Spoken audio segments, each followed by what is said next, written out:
You've been home for a couple of years now, buddy, but you're still fighting the war. Hello, everyone, and welcome to episode 7 of Shoulder to Shoulder, Untold Stories from a Forgotten War, where we tell stories to bridge the Civ-Mil gap. I am one of your hosts, Will Selber, and riding shotgun, as always, the lovely, the talented, the fierce, it's me, Kate K. Welcome. Kate, how you doing today? I am super stoked for this episode, although I get the impression that I will have to reel you two in from the military acronyms quite often. Please. My job today. That's what your job is. Happy to do it. I mean, obviously to keep me in line, which is almost a full-time job. God bless you. Bother. Yeah, it's just like, what are you talking about? Stop talking so fast. Okay, I don't know. Anyways, so let me introduce one of my brothers, retired Master Sergeant James Meador. James Meador is currently the Director of Innovation and Technology for a defense contracting company. He served 16 and a half years until he medically retired in 2019. He's deployed 3 times. First in 2006 to Manas, Kyrgyzstan. In 2008, he went to Afghanistan, where we met up on a provincial reconstruction team. We'll talk more about that. In 2011, he was in Kabul on a intelligence, surveillance, and reconnaissance, ISR, cell. And then he also deployed in place for 3 years, which means that when he was stateside, they were doing combat operations, and we'll talk more about that. He was deployed in place at Creech, where he was the NCOIC of an intelligence cell. We'll talk more about what that meant. So, James, how you doing, bro? It's good to have you on here, man. We're happy to have you. It's a beautiful day in Florida. Oh man, you know it's not bad today. It's not bad here in KC. How about you, Kate? How's DC treating you? It is so muggy that I have lost my will to leave the house. So it's fine. It's normal. It's normal here. That's the thing about DC. It's hot. It's the summers are bad, man. It's not pleasant. Yeah. But if anyone wants to move here, please feel free. So there's not enough cars on the road there. Yeah. So James, man, like before we get delve into everything, why don't we just talk about how me and you met? Like, where did we meet? In our military careers? Where did we bump into each other? So Will took a chance on me, right? So joined the Air Force as a software engineer, and went to my first assignment. I was supporting Intel training system. Did my first deployment, typical Air Force deployment. And then the second deployment, I volunteered to be on a provincial reconstruction team, a PRT. I'd watched a documentary about Green Berets in Afghanistan and their mission. And then as I read the PRT, I was like, man, this is like really cool stuff. I'm gonna go do this stuff outside the wire, meet Afghans, try to make my impact, right? And so as we're going through training, most of us comm guys get pulled out to go get trained on other things. Like my coworker went to go get combat lifesaver trained so that he could give us IVs when we needed it or whatever. They sent me through gunnery skills training. And for a country boy like me that loves guns, right? Like that was awesome stuff, right? Yeah, I got to fire every weapon system in the arsenal. But eating lunch one day, Will and I got to talking about once we get into Afghanistan, what do we want to do? What do we want to accomplish? I'm the type of person that if you give me the opportunity, I'm going to tell you how I feel. And so I told Will, I was like, hey, when we get in Afghanistan, I'd love to work for you. And he's like, really? Yeah, I got the clearance. I support Intel stuff today. I'd love the opportunity to get to do Intel on the ground in Afghanistan. And I want to retrain. This is kind of what I think I want to do in the future. So Will went to bat and came and woke me up a couple of nights later and say, starting tomorrow, you work for me, James. And he taught me how to do intelligence, no kidding, on the ground in Afghanistan. And got to do a lot of really cool stuff that most airmen never get the opportunity to do. So that's where Will and I crossed paths, and our paths, I guess, were sort of welded at that point because, as you go to war with guys, you you kind of just have an inseparable bond after that. Yeah. I want Here's go a ahead. civilian Kate, please. question. Here's Yeah. what I want to flag, because you guys talk about the PRTs, the provincial Reconstruction teams. You talk about how that's work outside the wire. But I Yep. think a lot of people aren't going to understand what that necessarily means. So, like, how can you describe this to a civilian who doesn't necessarily understand what that position is and why it's so different than some of the other roles that you could have had there? James, you want this one? So yeah, and the reason why it was so interesting to me was because it was a non-combat focused mission. Didn't mean that you would not come across combat, right? But it was an opportunity to go out and make a difference in the lives of Afghans, right? And try to go and win favor by showing them a positive American face that's not over there for the death and destruction that the military actually often gets viewed at. And so, we went outside the wire and did civil affairs projects. So outside the wire means going outside the base. Yeah. It goes. That's what people call it. Go ahead.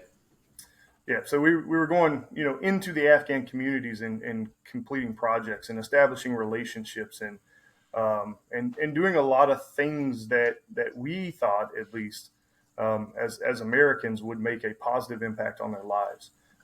As a very agrarian society, big word for a country boy from Texas, but I don't know how to spell it, so don't keep on going down this road, bro. Go ahead. As a very agrarian society, most of their production was all local, right? And they had no way to get it to market. And we always thought building roads would connect communities and get them the ability to offer something different. So that was a big focus area for us. But that's a good example of sort of what the PRT did in a combat zone, trying to use development projects specifically and outreach and bringing medical to villages, bringing schools to villages, things that would make an impact, that would show, the U.S. and our Western allies, because we weren't there alone, right? There was a huge coalition of folks that were in Afghanistan with us. And I'll point specifically to the Ukrainians, who never thought twice about going to war with us when we were attacked. 100%. On 9/11, they were in Afghanistan almost from day one with us, right? And so we were out there showing that people out after they were breaking wire to get people out during the NEO. So respect that the United States government wouldn't leave HKI, but Ukraine went back and grabbed people. Sorry, go ahead, man. And that wasn't unusual for the Ukrainians. Huh? When you say NEO, what are you talking about? The non-combatant evacuation operation, the retreat from Afghanistan. When we left Afghanistan, there it is. When we left Afghanistan, those 2 weeks. And HKIA is the airport. Hamid Karzai International Airport. There we go, y'all. I got you. Kabul Airport. This is what Kate does many things. Well, I also like and I know that we just started the episode, but I ask about the PRTs because I think that so many people have a misconception about what military strategy is, and that it is just combat, especially when you think about a place like Afghanistan. So hearing that there were specific roles that were designed with partnership and cooperation in mind, as opposed to just traditional combat, I think a lot of listeners might actually be surprised by that. And it was such a critical part of your work. So thank you for taking the time to explain it. Because I think it will be let me provide everybody with like a 2-minute history of the PRTs, okay? And if we don't like it, it's fine. The provincial reconstruction teams were started in 2003, right? The first micro ones starting out. And then they fully started sprinting in 2006, right? Started in Afghanistan. There was also one in Iraq, right? Different. Afghanistan, PRTs were military-led. In Iraq, they were State Department-led. Okay? So in these provincial reconstruction teams in Afghanistan, they were joint. So that means that Army, Air Force, Army, Navy. And so both, and then you also had civilians inside of it, right? So you had a foreign service officer, you had a USAID person usually on there as well.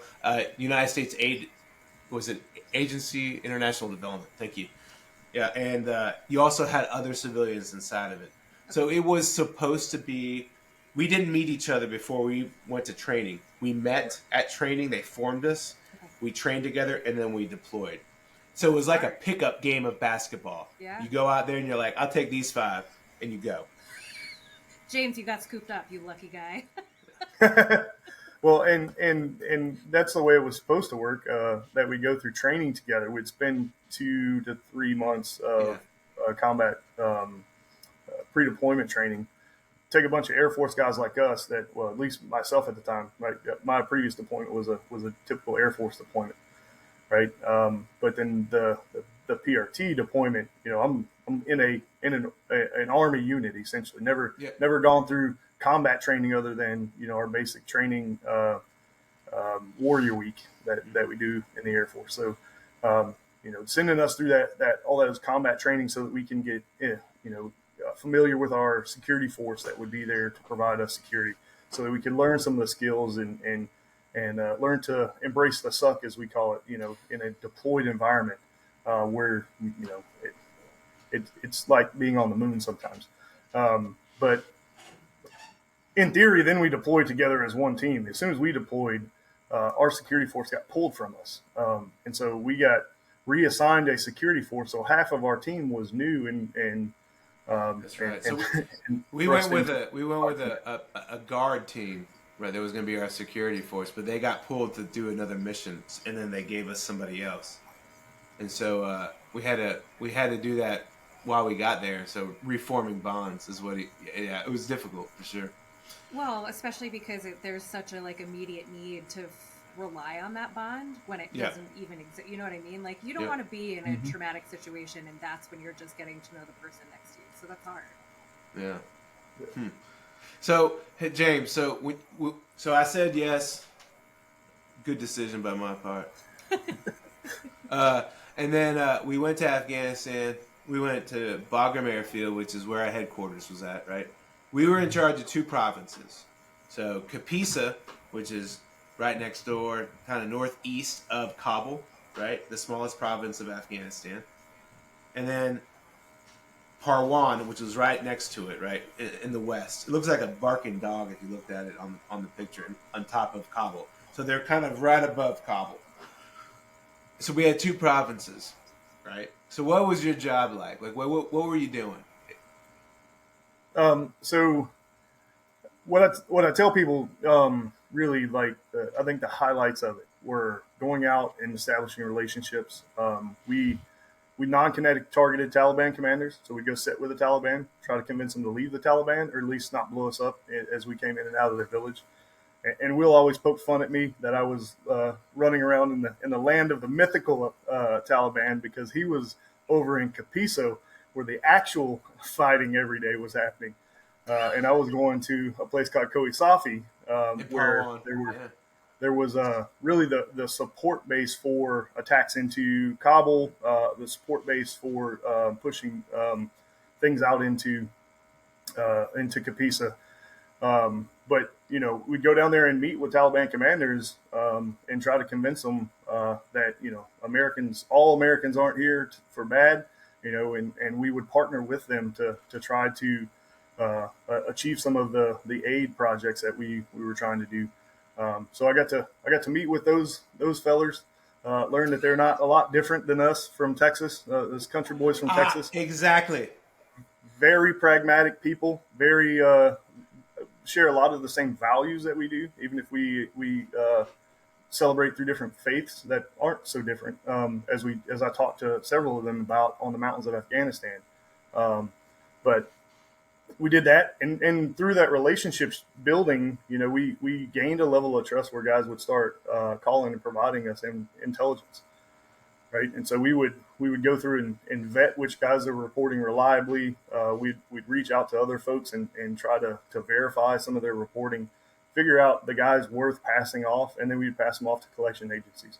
Okay. Everybody from the personal driver of one of the insurgent groups there that was in Pakistan, we passed him off to an OGA, a other government agency, and down to the tactical level guys that would call and say, hey, there's 4 or 5 guys that just came into my village, and everything in between. And so When we hit the ground in Afghanistan, we were there 6 weeks and had an attack on one of our convoys that resulted in the death of one of our Airman Yellner. And so Will and I sat down and we said, hey, we don't have enough human sources here. We've got to figure this out, right? And most of the information of what Americans thought they knew about that part of Afghanistan was just flat wrong. We didn't know what tribes were there. We had the wrong tribes. And if we can't figure out who the people are, how in the world are we ever going to be successful in connecting with those people that in a way that makes a difference? So we went out about a deliberate campaign to try to develop those relationships and do the non-connect targeting and develop the intelligence sources to pass off so that when we left, that vacuum, that void of intelligence knowledge wouldn't be there like it was when we got there. Yeah, I think one of the things. Okay, I think one of the things I want to do a couple of things here. I want to kind of brag a little bit about James, and then kind of talk a little bit about, what he was talking about a little bit. I'm going to add on a little bit, but so let me start with the James. So James, what was your rank at this point? Young Staff Sergeant Meador. Staff Sergeant Meador. Staff Sergeant Meador. First Lieutenant Will Selber. Okay, at that point, this was my second deployment, 2006. I was in Baghdad, Iraq, training the police, Iraqi police. Low. Anyways, so 2008, we shut up. So I just want you to understand what James was doing.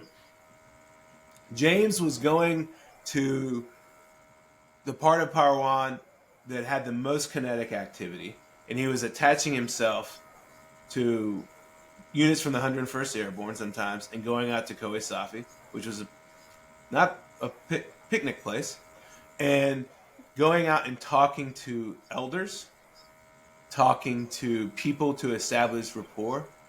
And that takes time, and that takes patience, and it takes a level of maturity that, frankly, most Americans don't have. We're bad at being advisors, and we're bad at talking to people. Horrible. So he was a natural, and he was a natural at it. He was so good. And to be able to operate like that, brand new, never done this type of training before, and I'm just like, go run. He's like, but what? But go. Figure it out. And so, like, this is what he was able to do. And so I just want to brag about that, about him, what he was doing out there. He was young, unafraid. He was also providing intelligence support to our commander, because I was out in Kapisa. James was really doing the intelligence support, the bulk of the production for the PRT commander. So he was doing all that. So, but when we talk about what we were doing out there, what James was doing, so there's one part of it, right? The intelligence for feeding information to like collection agencies strike, blah, blah, blah. So let's talk about the other aspect of that, which is the most important. We're also targeting, we're like, who are the people here that we need to empower? Which are the government district council members that we think these are the district council? That means like a city council, like a city. Who are the city council members that we need to talk to and target? And then the provincial council. Think about this like a state legislature. Who are the ones that want to work and need to be empowered, and how can we support them by meeting with them and then taking and putting projects to help support those agencies or those people? So there is a kinetic part of it, but overwhelmingly non-kinetic, to influence, to really empower the right people. Now, how good were we at that? Meh. But we did our best. The problem was, as James would attest, is that we were only there for like, less than a year, and then some other guy came up, and here we go again. Yep. And here we go again. Go ahead. We got to see, as Will and I did handover to the guys that came to replace us, we got to see the real problem about rotating folks through, because as we spent the time there, developing the domain knowledge of our area, right? And we're trying to pass that on to the guys that came to replace us. And I remember a distinct part of that presentation that we gave them, where I mean, it almost came to blows because Will's talking about one of his experiences where they were on a dismounted patrol. Because I don't know if most people realize this, but if you want to go impact Afghans, you got to get out of vehicles and go set with them, right? You got to go into their village and join them, not roll into their village in tanks and armor and think that's going to make a difference, right? But Will's trying preach to it, brother, preach it. and they were on a dismounted patrol and they came under fire and 3 or 4 hours worth of firefight trying to get across a field over to cover, with one tree in the middle that Will took a pause and hid behind the tree to catch his breath on this 300-meter sprint, Fair. carrying 70 pounds worth of gear or so, right? So it's not just sprint 300 meters, but it's haul you and a buddy essentially 300 meters across this field.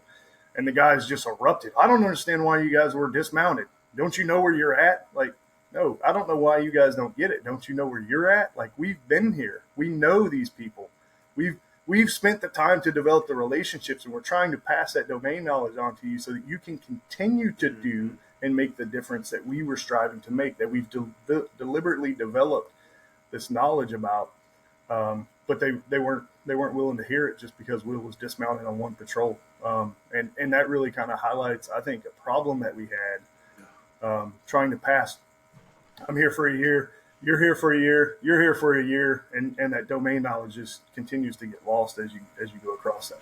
It's just not enough time, because think about how long it takes you to develop that level of innate trust with people, right? Like, that's something Right. that's still happening even in your first year. And so for you to then have to pass it off to people who lack sort of the fundamental understanding about who they're supposed to work with, I imagine for you guys, like, watching that happen, I would have felt like my work was lost. Will, can I backtrack to a question Yeah. real quick? So I understand that interacting with Taliban was not the most critical part of this PRT stuff, this PRT process. But I think a lot of civilians sometimes will hear that like our members of the military are meeting with people in the Taliban, and it raises to them a lot of ethical questions. Like, why would you be putting your energy into dealing with that, those people? Whereas I think that people who do it understand that it's sort of a necessary part of the process. So if you were talking to a civilian who's hearing this and saying, like, how did you deal with that ethically? Why was it so important? What would you say to them? It's a great question. Well, if I can, Please, I'll give you a man. great example. Right, I love the first time I met with one of the Taliban commanders that I met with, he was also the school teacher for the village. He was the village elder for the village, right? So you go meet with this Taliban dude, right? And if you're like, oh, he's Taliban, I can't talk to him. Well, now I can't build a school there either, right? Also can't bring a clinic there because he's the village elder, right? And so all of the opportunities that we'd have to make impacts on the lives of Afghans so that they can, and what a lot of people don't understand, Americans had a lot of goodwill when we went into Afghanistan, still in 2008, right? A lot of Afghans viewed us favorable because of us partnering with Afghans to defeat the Russians during the Mujahideen days. But, they're just as pragmatic, right? So that same Taliban commander told me later when I asked him, what would it take for us to convince you to leave the Taliban and become our ally? And he told me, he's like, can you provide security in my village at night when you leave? Can you protect my residents, my villagers from the Taliban when they come back in for retribution? No, I can't, right? I have no ability to do that. He's like, if you could do that, I could leave the Taliban. But until you can do that, I can't leave the Taliban. What right? a great, because that provides a little bit of stability for my village so that my villagers don't come under the wrath of the Taliban that would ultimately come if I were to leave the Taliban. Taliban always own the night. I'm powerless now, right? Like, here I am trying to make this difference. Yeah, I understand why you're doing it now, right? And I've got zero power to provide you what it would take. So what I can do is I can continue this relationship, right? And that's it, right? And so we can continue to look towards a positive future together, even though we're on opposite baseball teams. I have a little. I want to kind of talk about this little conversation that James had, and we'll move on to your time as a Kabul ISR. So if that's all right with everybody. He was basically what James is talking about is, trying to find a way to bring Talibs over to us. And that's how you do it if you have the resources to go through this. There were all these other programs, Afghan Peace and Reintegration Program, which was a program to actually bring Taliban back in. It was a disaster. I could talk about it forever. And make them targets because we couldn't provide them that security. Exactly. We could do a whole program on the APRP. God help us. What a horrible idea. What's that little acronym, buddy? Afghan Peace and Reintegration Program. APRP. I said it before, see? Okay, anyways. I just wanted to make sure people look at it. I know you did, I know. So I want to talk about what happened to a lot of units is that they would say that they were going to stay. We're going to provide security for you. Okay, and then sometimes they would actually do it, right? Sometimes they would actually do it. And and then everybody's like, okay, well, hell, let's play. Yeah. I got some boys. We'll arm them up. We're armed. But then, a year later, a whole new brigade combat team comes in. They got a full bird, and he's gunning for that. He's gunning for that star, and he's like, I don't like what this guy's doing, so I'm not gonna do it. I'm gonna go do something else. Well, now you got a problem. Because here's the thing about Afghanistan. We're going to move on, but I want to make this point. Is that we talk about betrayal, right? Will Selber's working thesis is that was the end result of 1,000 smaller betrayals that we did throughout our 20 years. There's thousands of them. And it built up, right, to the ultimate one. So I think it's something for all of us to think about. The ending of Afghanistan was tragic, but believe me, there were tragedies all over the field of people rotating in and out and losing the mission from before and losing all the context of all the promises or all the decisions that we had made previously that then didn't keep on going. You think I got that right, James? Yeah, and you said they built up to the ultimate betrayal in the end. What I would say is they offered a permission structure for the ultimate betrayal. Even smarter. Right? Perfect. That's much better. Because when you turn your back on the people that when the next guy turns his back on the people you built relationships with over 20 years times, then it's so much easier just to wholesale turn our back on Afghans as a whole, right?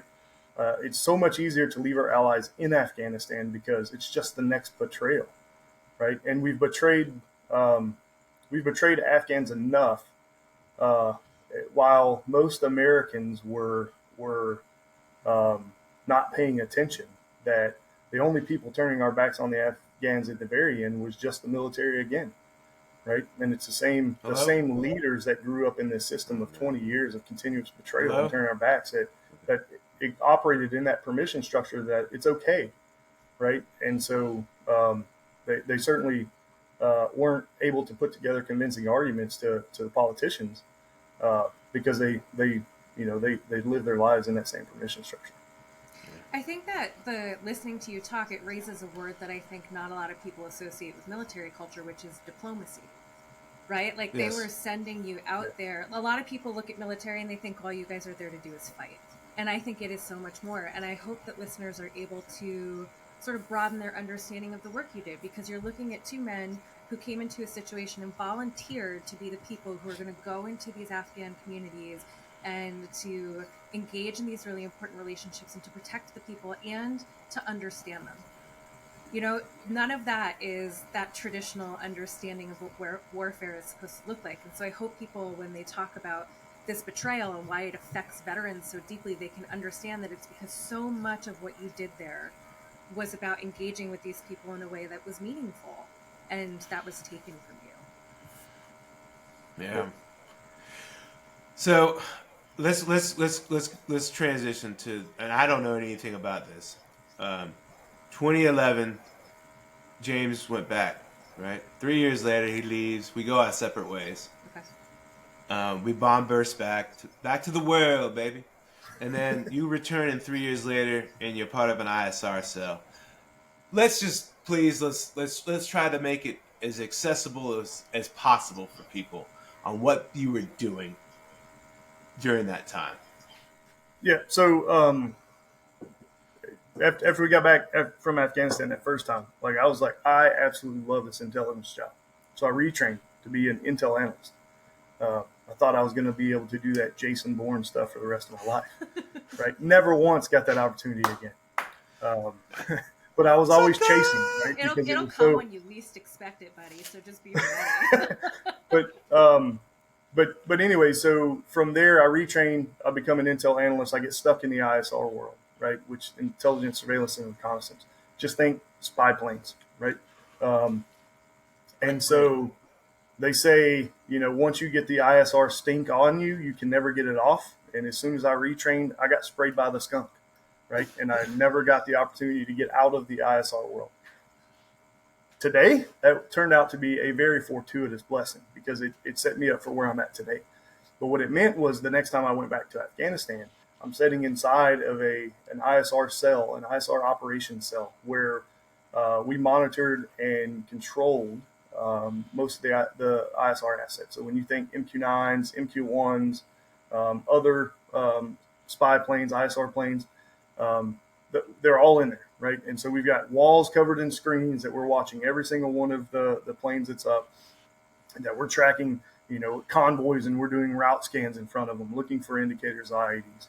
We're supporting a ground force movement. We're watching SOF infill, or special operations forces, right? We're watching them infill and doing scans in front of them. We're target developing Taliban targets and establishing patterns of life so that we can know when the targetable opportunities are there to go capture, kill a Taliban commander. So all of that's happening inside this ISR cell. And my little part of that was that I would take the intelligence requirements and I would build a collection plan for satisfying those intelligence requirements and then push that out so that the units actually flying would be able to conduct missions to try to satisfy those intelligence needs. So that's a lot. You're doing a lot. I'm just you dumb it down. Would it be fair for civilians to say what he's talking about are drones in part? Partly. Like partially, really dumbing it down for people. That's part of it. That's part of it. Okay. What James was doing, he was part of a cell that was multifaceted, right? So they did different things. They did, hey, that's maybe a Talib over there. Maybe we should pay attention to that guy. Okay. Hey, this guy over here, they're about to go outside and they might get into a fight. So we need do we have drones? Do we have anything else that we can do, like, to find out about where they're going so that we can protect them? Okay. So they're doing protection, and they're also planning for future strikes and everything in between. How many people were in this cell that you were on? I think probably around 20. I don't remember the exact number, but 20, 25 folks. Okay. And this was all with separate roles. Right? Is this a 6 month point? Yeah, it was 6 months. So the first one you went on, by the way, he was the typical Air Force deployment. He was an escort for third country nationals in a place called Manas. And you could talk about Manas, the former Manas Air Base, forever. Fascinating, by the way. It was a former Russian air base that we leased out to send our people to Afghanistan. Somebody who thought of this idea? It's like the worst juju ever. I want to complain. I have a point of privilege here. I went in Manas and I got a haircut. And I was sitting there getting my haircut. Lieutenant Will Selber, I'm ready. Go. Get some Talibs. And I'm getting my haircut, and the lady, she goes, "Hey, are you going to Afghanistan?" This is the accent. I'm sorry. I'm not very talented. It's so good. It's not going to and she's like, I'm like, yeah, I'm talking about it. She's like, well, how long have you been here? He's like, yes, blah, blah, blah. She's like, my brother went to Afghanistan too to fight there. Oh, I'm like, wow, that's amazing. That's really great. She's like, he didn't come back. I was like, I was like, I'm so sorry. She's like, you're making the same mistakes. Dude,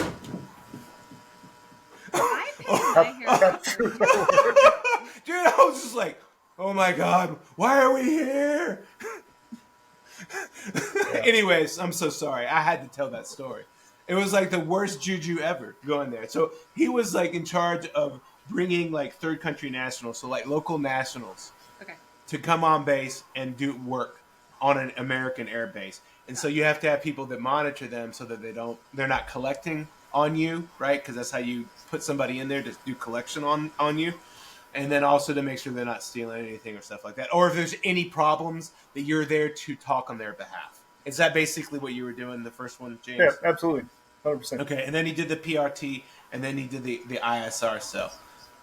How was the ISR cell? What were the challenges? What did you like about it compared to the other three? So I would say the things I liked about it Yeah. was that I wasn't rolling outside the wire in the green zone feeling like I was at risk.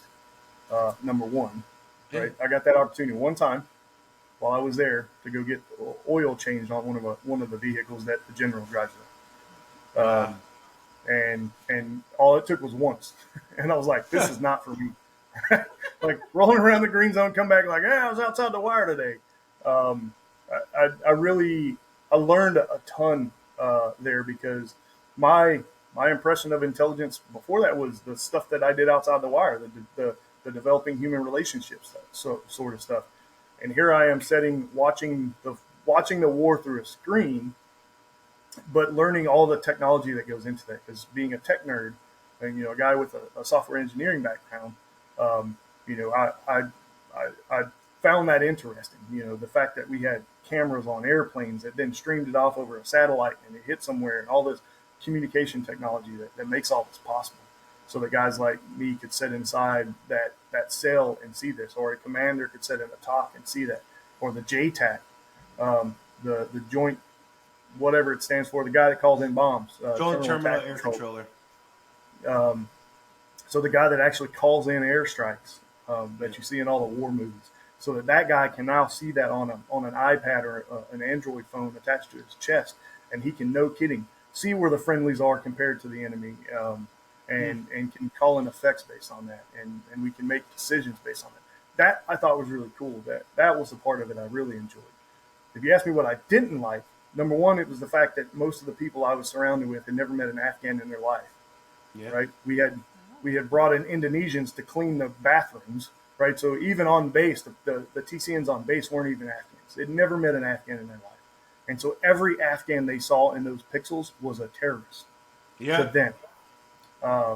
And that's the part I struggled with probably the most. There was, I saw my friends in that on that screen, and they saw our enemies, which was a problem that lasted a long time, and obviously still is something that I struggle with all the time is that the moral injury associated with that. Yeah, I am. Yeah, so to unpack it a little bit, and Kate, whatever question you may have out of this, to unpack that a little bit, Americans should understand that, and what I'm trying to highlight here is experiences differ when you go to Afghanistan, right? And God bless everybody who serves, all that type of stuff. But if you're rolling around outside the wire, you got a way different perspective because you know Afghans and you've met them and you've talked to them. But the overwhelming majority of Americans in Afghanistan, they never met an Afghan before. If they did, it was the ones that we let off on base to sell us stuff, right? So I talked to the guy at the bazaar who is giving me a really good deal. No, he's not. On whatever he's convinced you to buy. God bless him. Good for him. Good for you. You're doing a good job over there. But like that's the majority of Americans' interactions. Or if they're lucky, they had maybe one interpreter, because the vast majority of Americans on military bases in Afghanistan were doing support at the high levels, like what James was doing. So they never had that interaction. Okay. They never had that interaction. And so they just see bad guys everywhere. So then I guess my first question is, how do you navigate those professional relationships? Like, you're working side by side with other service members, but their understanding of what you're seeing on the screen is fundamentally different than what you're seeing. So like, how did you navigate those differences? Well, I will say I navigated it poorly. to the point which we had a strike one time, and there happened to be a Marine Corps officer in the room who made some comment that I found to be less than savory, and I popped off at him, and somebody grabbed me by the collar and said, "Let's go for a walk." Right? Likely saved my career because you know. Because I was so dug in on how I felt, and still, right, those feelings haven't changed. I've just learned how to navigate it probably better. But at the time, young Tech Sergeant Meador at the time was not well equipped for for dealing with that. And so it was rather poorly. But the opposite side of that coin is I was driven. I was driven to make a difference. I think that really showed me what difference I could make inside the wire, right? And so I think back to an event where we were doing Overwatch of a friendly force key leader engagement. So friendly forces, I don't remember if they were U.S. or Brit, but they were going in to meet with some Afghan elders. And in this Overwatch, we were posturing to take a strike, to conduct a strike on a guy on the roof with a RPG, right? And to me, what I saw the guy on the roof with the RPG was Afghan National Police out on patrol with us that would often jump on the roof with their RPG, and they're less disciplined than we would be, right? And so when we say we're set up a cordon, we're always looking outward, right? Because what's in behind us is all friendly and not that interesting, but we're all looking out. This guy kept looking in. But to me, I was like, that's typical of Afghan local or Afghan National Police, right? Yeah. They're on the roof. They're in that position. That's their TTP, their tactics. And so that dude's probably friendly. And oh, by the way, he's wearing full pants, right? He's not wearing typical Afghan. Right. And rarely did you see Taliban fighting in Western type attire. Yeah. It would happen, right? But it was rare.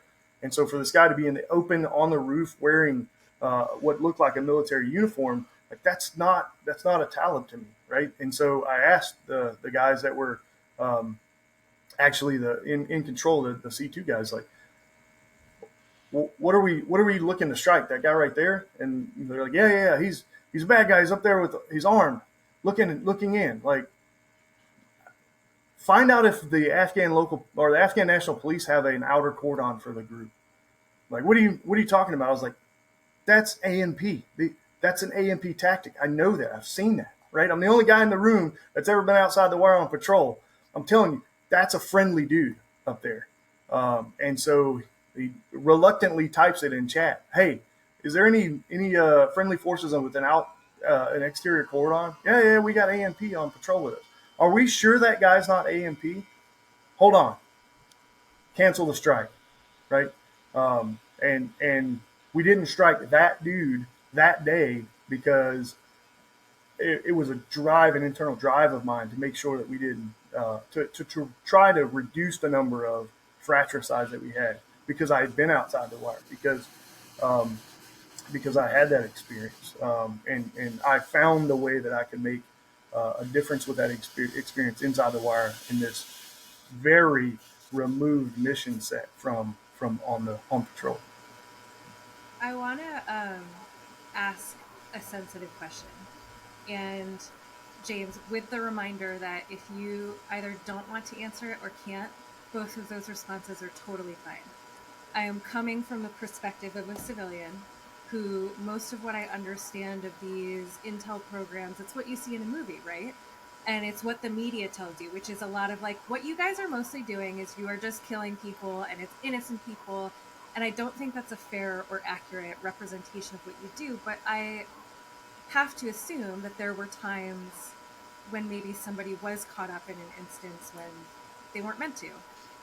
How do you navigate that with your mental health? Like, how do you navigate being in a room and having to make all of these decisions based on what you're seeing on a screen? James is like, yeah, great. I Great don't. question. If I had the answer to that question, I could probably help a lot of people, right? You can't, right? Um, that's a hard thing to rectify. But I think that answer is helpful anyways, because I think so many Yeah. people think that when you do the job, you lose not your humanity, but a little bit. Like, I think that that's the perception of it. And what I see from you is that no, like it really keeps it intact, and that probably made it really hard to do your job. Yeah, I mean, the long term, you hope that you get that you become high performing trauma, right? And you can leverage that to make a difference. And that's probably what leads to the majority of my drive to do what I do, even today, is that high performance trauma, right? And so, in my job, I'll work 60 hours in a week when there's something that needs to be done, because I know the impact of me doing what I'm doing could be the difference between us making those mistakes or not, right? Typical And senior NCO answer right there, ladies and gentlemen. Senior Well, non-commissioned you know, officer. he's If I'm being gonna really do it, I'm gonna modest. fix it. 60 hours, I don't care. I mean, look, bro, that's the senior NCO for you, folks. I mean, No, there it but there's is. also like there's an innate goodness in James that you Of can hear course, in this, of right? And like course. that's the person you want in the room. So like I hear the high Absolutely. performance trauma, and I absolutely understand how people need to use that to sort of keep moving forward in an environment where you don't get to stop. But I also see in both of you gentlemen an innate goodness and a desire to do what is right. And so that, at least for the people who are listening, I hope encourages them to understand that like sometimes the people in these roles are the exact people who you want to be there. Of course, recognizing that it takes an exceptional toll. So thank you for letting me ask the question. So let's take a step. Now let's go all the way back. So what we have through James's story, it's an interesting one, right? Yeah. You are seeing he's about to take another step back, further away from the war. So he has started at the most intimate setting. Like, I know this Afghan, this is the elder. He may be a Talib, but he's gettable.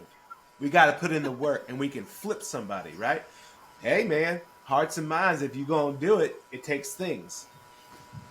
And then he took one step back, right? He's in Kabul still, but he's watching it from above and on his screen. Now let's take it all the way to stateside. Let's talk a little bit about what you were doing when you were deployed in place, which happens in the military. Kind of explain what deployed in place means, and then maybe just as much as you can about what your mission was. And we don't have to get into it because I know it's a little bit more sensitive. yeah, so deployed in place is a nice way to say you fight a war and go home to your family at night, right? So you're fighting the war from in the U.S., which inherently has its own complications, right?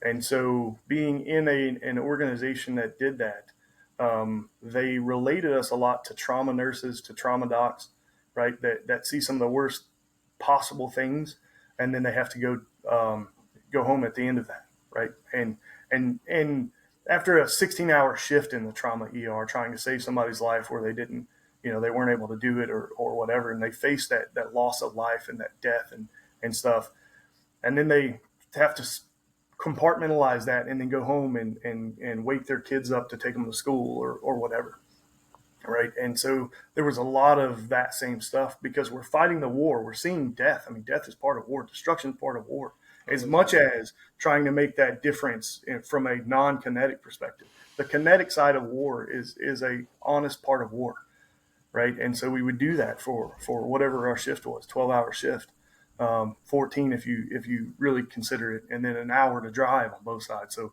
here I am 16 hours away from home at the end of the or every single day, and come home for just about enough time to sleep, right? 8 hours at home, and have to interact with family in the middle of that, right? 16 hours shift while you're deployed is nothing because you do your 16 hours, you go sleep for about 6, you get up, you take a shower, you go to the gym, and you're ready to go for 16 more, right? When you're doing that at home and you got kids that are playing baseball and you got, a wife that you've got to interact with if you want to stay married, right? Like, and you've got these relationships that are reliant on it. 16 hours now, you've got to fit all that other stuff in 8 hours. So you're working shift work, number one. You're dealing with the traumatic part of war, unlike when an F-16 comes in and drops bombs and flies back. And nothing against F-16s and fighters in their role in the war, right? 8 hours in their cockpit doing what they do is stressful. But they drop ordnance and then they leave the scene. We're sitting there staring at the effects of it for hours hours and hours, and often seeing the follow-ons, right, of that.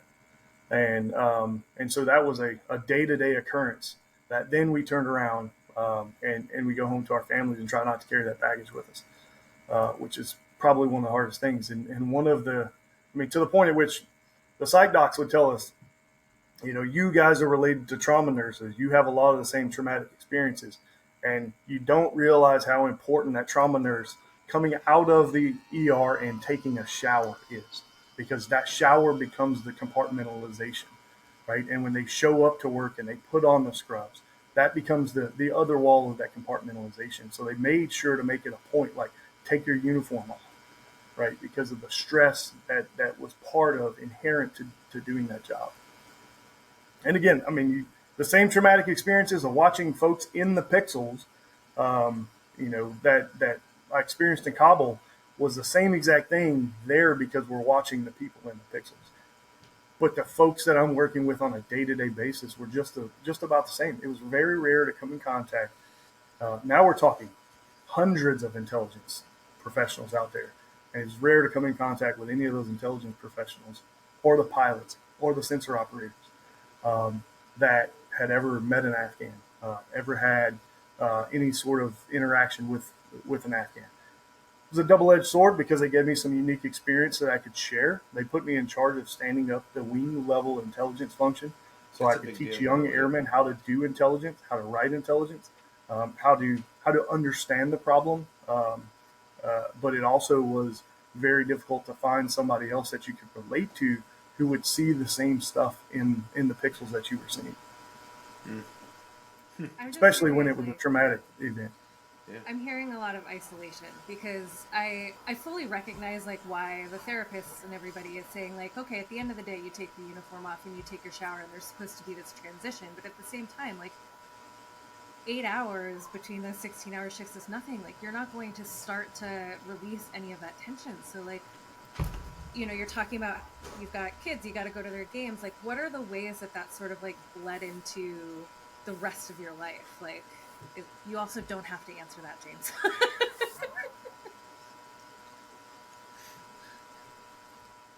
Negatively. That's okay. That's fair. That's fine. That's fair. That's fair, man. Look, man, I want people, one of the things that I want to talk about, we're going to move on to the end of Kabul when it all comes tumbling down. Will Silber, and I'm going to start talking about myself in the third person, I guess. I know. Shut up. Nobody likes you. Anyways, so when I was coming back from Afghanistan in 2021, right, and I was taking over this unit that was doing, I was a commander for a unit that was doing kind of similar stuff to what James is doing. Similar, in the same ballpark. And I was like, look, these kids, we want... Okay, I've never been around a majority unit that supported from the United States. I'd never been a part of that before, so I was not expecting to encounter so many airmen who had seen trauma. It was a wide open thing. It opened up my eyes. I was like, holy smokes! I never thought of it, because I thought I'm the only, man, I was there 1,500 days, bro. Yeah, I was there, man. I was in the valley. There was 50 Taliban around me, and all I had was a knife. And an F-15 flew over. And I was like, it's just me. Anyways. I would watch that movie like you wouldn't believe. Hell yeah. And then I said in my last breath, remember me. What? Anyway. Sorry, crash so buddy, I sorry. think. Anyway, so I would come up, and I would start learning from the airmen. They were doing the same type of stuff, and when I got to know them, it would be like, you know what I have to look at when I look at terrorist cell phones. You know the things that are on those cell phones, some of the worst graphics you'll ever see in your life. And I was like, I have to go home and hang out with my mom, with my sons. I listened to a mom tell me this. A mama, she was like, I don't what. How do I deal with that with my sons?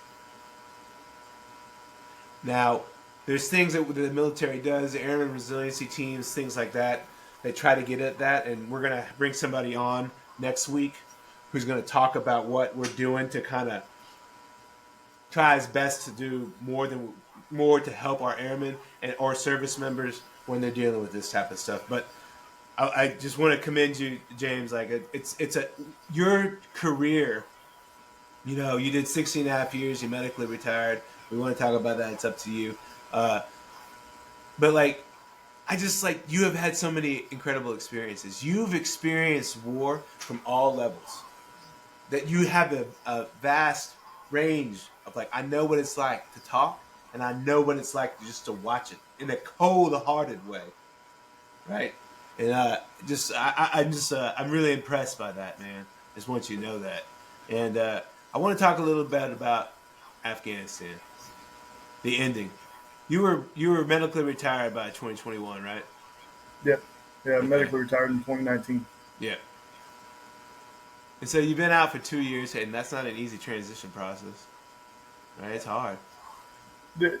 I would say that the I'm doing thing it that right made now. my transition probably more successful than a lot of my brothers is the relationships that I built Yeah. while I was in, right? And so um, it was probably much easier for me than for most just because of that. But Yeah. the transition. Now, 2021, Yeah. I Tell me had the about same that. band-aid. Tell me about that. Tell me about what were your feelings during and now about Afghanistan? So I'll say, if you go back 2008, right, that deployment really had a life-altering impact, right, because of getting to know Afghans. Put me back in 2011 in a room of people that didn't view Afghans the same way that I did, right? When I left there, I was the biggest advocate, like, let's just end. Like, we've lost our way. I'm surrounded by people that don't understand this, right? And when we strike, when we conduct a strike and it has a kid, right? And that kid becomes, collateral damage. And the comments that happen of, well, all young Afghans are just future terrorists. Like, we've lost our way. We've lost our moral compass. We might as well cut our losses now, right? But then to turn around and see, like, one of the best pieces of advice that Will gave me way back was when you don't know what else to do, just write, right? Write intel reports, write about what's going on in the villages.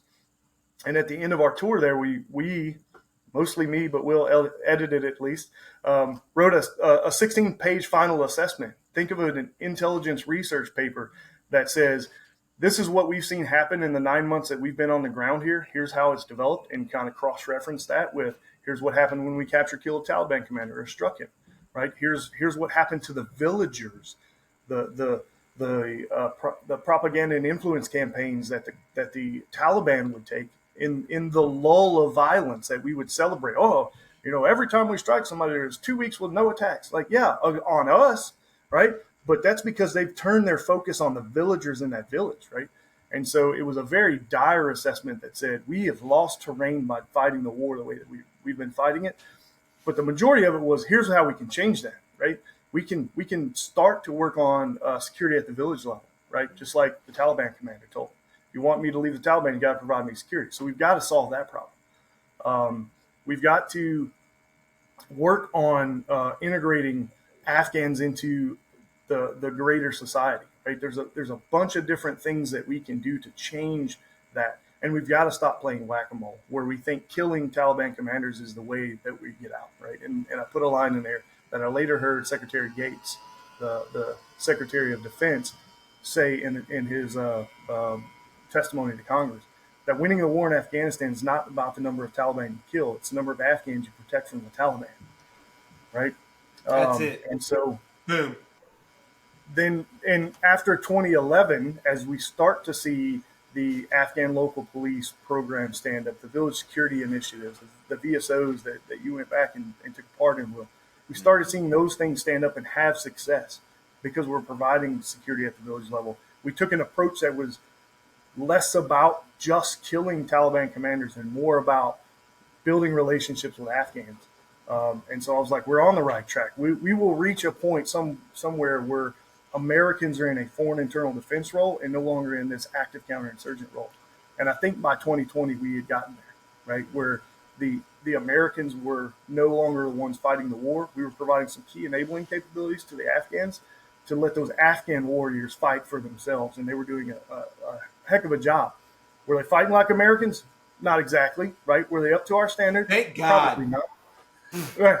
Good. But they were How about doing that? a dang good job. They don't fight like us. Thank you.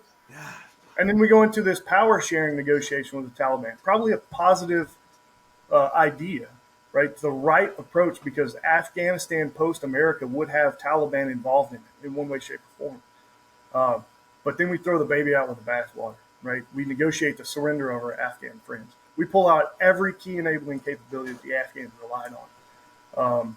And we released thousands of Taliban back into society as part of this so that they could go back and fight the Afghans. And then we pull out and we say, we can't even get all the American citizens out, as if the American citizens in Afghanistan were somehow more valuable than the Afghans that helped us fight against the Taliban, as the women that we propped up and told that they had to take an active role in their government. Right, and so we left. And we were doing that all the way to the end. I sat in on a meeting with a minister of defense, like one of this key staff, where a State Department, I won't go into names, State Department official was like, "When are you going to start?" The numbers of women in the ANSF are still not up to what we want. I was like, I mean, this is like April 5th, like mid-April, after Biden withdrew. Would say we were withdrawing. I'm like, I don't know. I mean, maybe you should shut up and like stop talking because we have no leverage and like this has nothing to do with that. Like, but this is what he's talking about, right? It's like we came out there and said, you need to bring women out, and they've joined. They were joining 3,000 ANSF female, and you know what? 90% of them, they're there still. It's awful. Yes. Oh god. Sorry. And It's so awful. for having gone through that transition from 2008, like Afghans are humans, right? 2011, like we should cut our losses, like we've lost our moral compass. To see the success of the stuff that we had talked about over that period start to actually register and have the effect, and then for us to not just withdraw, but for us to betray our Afghan allies, for us to betray the folks that we promised that we would not betray, and then for the narrative to just be focused on American citizens, Afghan American citizens, right? Not the people we put the most at risk, but the people, because somehow an American life, if you've got that card, is worth more than the person that actually is the most at risk. To me, it's a slap in the face to those of us that have spent that time trying to make those things happen. To a point, like all my kids before that, all my kids are like, we're joining the Air Force. And I'm like, yeah, join the Air Force, right? Like it's a positive thing, right? You get college, you get to make a difference, blah, blah, blah, blah, right? 2021, why, right? Took away the reason to fight. And you made it to where we had a net negative impact on thousands of Afghan lives. I'm always surprised when people are surprised that the military is going for a recruiting crisis. They're like, why we are not getting people anymore. I'm like, well, remember that war you lost and you didn't say anything about it, and you just kind of were like, they're the blame, they did it. Well, people aren't stupid. I mean, military members talk, and they're like, and they won't say it out loud, right? But when they go home, they're going to talk, and their family members are going to see, and they're like, my husband, my daughter, my wife, my sister, they're destroyed at home. Why would I want to recommend somebody join the military? That's why, Blue Star Family Survey, it went from 55% to 32% of military members that would, military family members who would support somebody going to the military. 20% drop in 7 years. I wonder why. That should be I the mean, big thing that everybody's like, but they won't, unfortunately. But this is the story of that, of a man who kept on seeing the war, who saw it and saw the goodness, the things that we were doing right. And then as we drifted back, it all fell apart. but it's not just restricted to Afghanistan either, Sure, right? Like, sure. so No. that disaster, that withdrawal, that surrender, that's flat quitting and betraying our allies, right, has its own set of moral injuries, right? That I think a lot of us are still trying to deal with. But then look at what's happening in Ukraine, right? Guys that went to war with us without questioning, a country that went to war with us without questioning because we were attacked, right? They're invaded. And we linger for like 6 months whether we're going to be good partners to them and provide them what they need to not fall to our stated adversaries, right? We We look killed at what's Americans happening. in Afghanistan, by the way. The Russians did. I mean, it's Yeah. We look at what's happening in Africa today, where we're being outflanked and outmaneuvered, right? Because we're unwilling to see something strategically, right? And it's not because the military side is not saying it. I mean, General Langley's doing a bang up job of trying to convey the importance of Africa and what's happening there. But we've got the political side of things are just as willing to abandon the Africans who have partnered with us in our fight against terror, yeah. right? Talking They're about just as Niger, willing to abandon Chad, them Mali. as what we abandon our Afghan allies, right? It's the permission structure, just one more layer. We can abandon our European allies. We can abandon our African allies. Who's next, right? We expect folks in Indo-PACOM to think Americans are good partners and posture themselves against the Chinese. Like, why, right? And so, given all of that, right? Like, why would somebody like me recommend my kids go in, right? Because we're just going to go fight a war that we're probably going to lose. We're probably going to quit, and we've lost our competitive advantage of being the preferred partner in the world, right? So, it's just that to me is the biggest impact of what happened in Afghanistan. It just created, like I said, multiple permission structures to get to the ultimate betrayal. That ultimate betrayal has created the permission structure to betray others, and we're doing a terrible job of overcoming that. Amen. Well, James, man, it's so good to see you, brother. Yeah, I think, likewise. yeah, man, and Kate, I learned so much by listening here.